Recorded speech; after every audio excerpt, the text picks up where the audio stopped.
Hi guys, Debbie Dubois here. Welcome to my channel, True Sacred Union. Thanks for stopping by. We're going to talk about something today.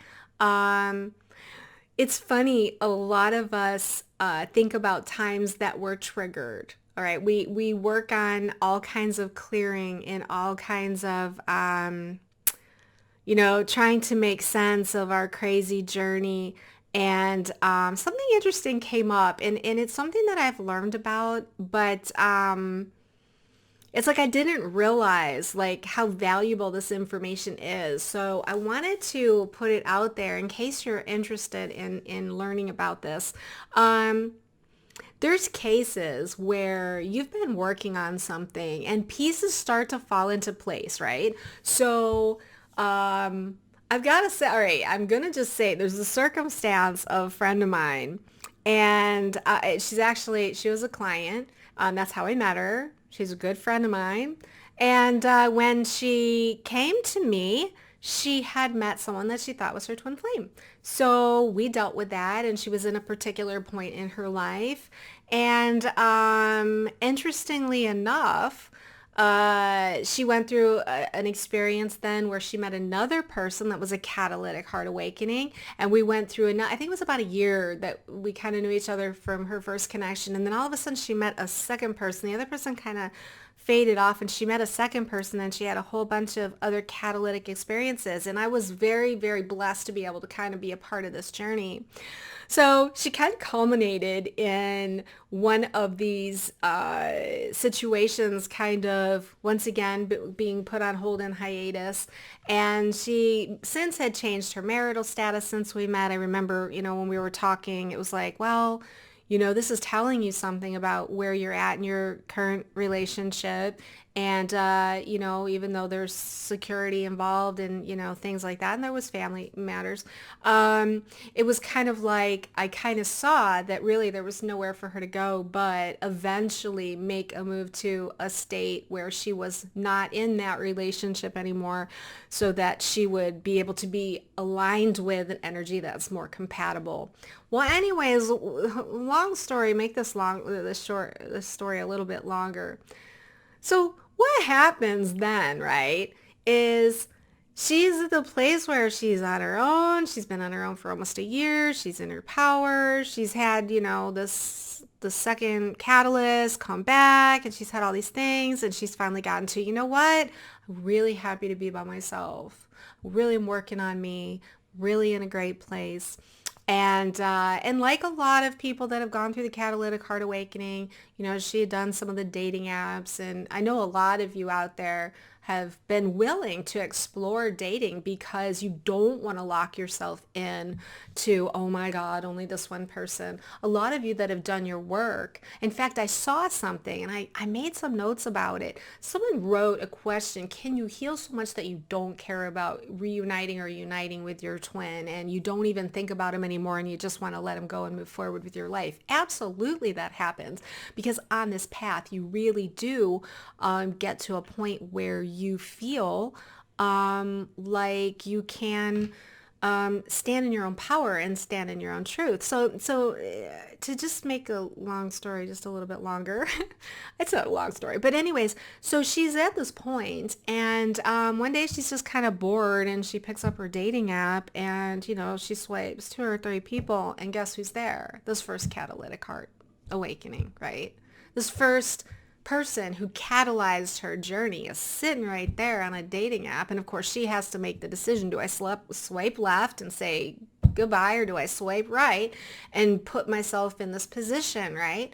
So here she is. It's almost like a final exam, because you're basically like, well, I've gotten to this place and I'm here and I'm feeling comfortable, but now I got this decision to make. Do I put myself in this vulnerable path to where I put myself out there, or do I take a chance?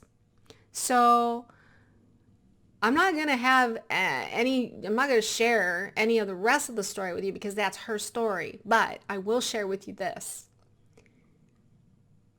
Very much like a normal person, all of the fears and insecurities started coming up. And I found myself saying, do you want me to help you clear this?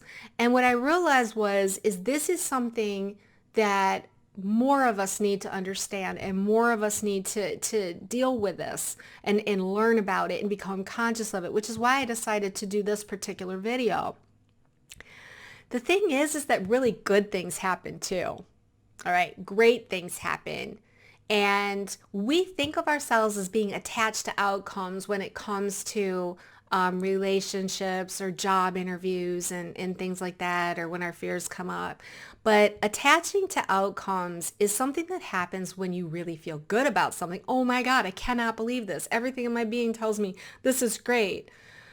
The attachment to the outcomes is something that if you become aware of your attachment, because the attachment brings along with it fears. And so this was the bottom line from all of this, is that when we have these circumstances happen, the tool that you can use in your toolbox is to evaluate the process that you've been in. Okay, what is the process that you've been in? What are the signs? What are the symptoms, symbols? What are the unique circumstances that has happened this whole entire time to lead you to where you are now? And most of you on the Ascension path will say without a doubt that everything happens exactly the way it's supposed to. So I just asked her, I said, why do you think this is happening to you? And she named a couple of things. And I said, are you willing to entertain the possibility that neither one of those stories are true? No, because it has to be one or the other. And I'm like, okay, so you're attached to the outcomes. And she's like, yeah, I guess I am. And I said, she's like, well, how do you unattach from that? And the answer was so simple. If you can look at the situation from a point of view that everything happens exactly the way it's supposed to, all right? If you can answer the question, do you believe that everything to this point has been for your highest good? Well, yeah, I do. Do you feel that you trust this process that you've been on this long? Yeah, I do. Do you think you're strong enough to handle whatever the situation is for? Yeah, I do. Can you let go of any of the stories you're telling about yourself? Like, can you actually answer the question, I don't know, or can you say, I don't know what anything means. I don't know what this means. I don't know anything means, but I do trust the process.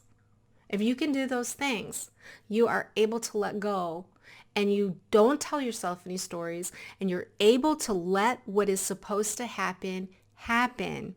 And this is an incredibly powerful tool. I learned about releasing on positive things, even joyful things, experiences that are happy. I remember someone saying to me, well, you're really holding on to this really great experience. So I'm like, yeah, because it feels good and it makes me feel good. And he basically said, are you able to release on that? Can you let go and release on that feeling of it being good and making it neutral? And I was like, well, why would I want to do that?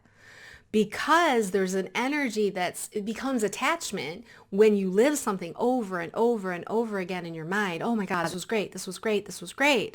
When you attach onto that feeling of this is great, you lock yourself onto that, and you don't allow what could be great, could be better, if you allow it to progress the way it's supposed to instead of fixing it into that fixed energy. So if good things are happening to you right now, or if you're in a position where you feel really good about things, take a check in, see if you can really tune in and accept that everything is happening exactly the way it's supposed to. Trust that process and allow that reality in this moment of now to really blossom into what it's supposed to be.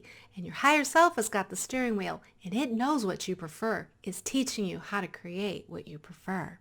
So anyways, thank you for joining me. If you like this message, please give it a like, subscribe, press that notification bell so you don't miss a thing. Thanks for spending the time with me, and until next time, namaste.